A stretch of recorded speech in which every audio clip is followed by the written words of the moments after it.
Kapag may mahalagang desisyon kang gagawin, pinangungunahan mo ba ito ng pagdarasal?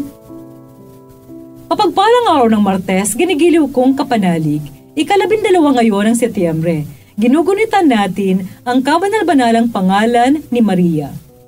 Napakagandang pagkakataon ito upang mapagnilayan ang kahalagahan ng pangalan ng mahal na birhen na ating tinatawag at hinihinga ng tulong sa ating paglapit sa kanyang anak. Hilingin natin ang tulong panalangin ng mahal na ina na lumago tayo sa ating buhay panalangin.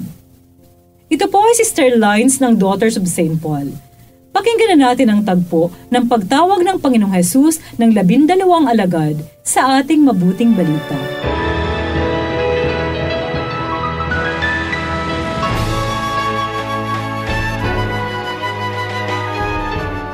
Umakyat si Jesus sa bundok para manalangin at magpalipas ng magdamag sa pagdarasal sa Diyos. Nang nag-umaga na, tinawag niya ang kanyang mga alagad at pumili siya ng 12 sa kanila na tinawag niyang apostol.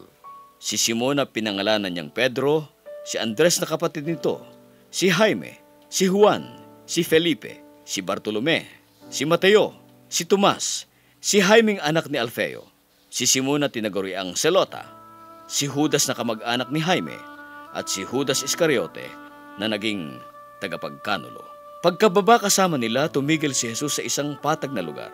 Naroon ang maraming alagad niya at napakarami ring tao mula sa buong Judea at Jerusalem at mula sa baybaying dako ng Tiro at Sidon ang dumating para makinig sa kanya at mapagaling sa kanilang mga karamdaman. Gumaling din ang mga pinahihirapan ng masasamang espiritu, kaya't sinikap ng lahat ng tao na mahipo siya dahil may kapangyarihang lumalabas sa kanya na nagpapagaling sa lahat. Mga kapanalig, kung tutuusin naman talaga kakayanin ni Jesus bilang Diyos ang lahat ng gawain at misyon niya dito sa mundo. Pero pinili niyang makisalamuha sa tao, makipagtulungan sa tao sa pagganap ng kanyang misyon. Kaya tumawag siya ng 12 alagad.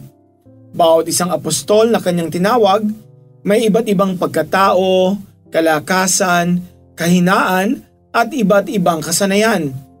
Hindi mga perpektong tao ang kanyang tinawag na mangaral tungkol sa kanyang kaharian. Hindi tinawag ng Diyos ang marapat, kundi minarapat niya ang kanyang tinawag. The late Pope Emeritus Benedict XVI said, "The calling of the 12 disciples was a prayer event.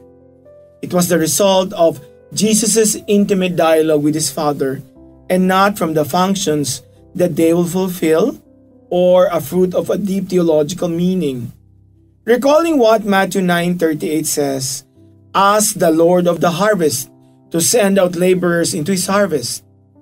Imagine that like the disciples' calling, our calling too was also a fruit of prayer. The saints' prayers, others' prayers for us, and our prayer for ourselves. Mga kapanalig, ipinagdiriwang din natin ngayon ang kamahal-mahalang ngalan ng mahal na Birheng Maria. Nawa ang naging pagtugon ng Inang Maria sa pagtawag ng Diyos ay maging huwaran din natin sa pagtugon sa tawag ng Diyos na maglingkod sa ating kapwa. Amen. Mga kapanalig, support Pauline's online ministry. Subscribe, like, and follow us on Facebook, YouTube, Instagram, Twitter, TikTok, Spotify, Google, and Apple Podcast. Maraming salamat po. At sa lahat na nagme-message sa amin na humihingi ng panalangin para sa iba't ibang intensyon. Asahan po ninyong ipinagdarasal namin sa Diyos ang inyong mga kahilingan. Ito po muli si Sister Lines ng Daughters of St. Paul na nagpapaalalang buhay na walang hanggan, kapiling ng Diyos, laging hangarin. Upang paglalakbay natin sa mundo'y maging makabuluhan at mabunga tungo sa buhay na inaasam natin.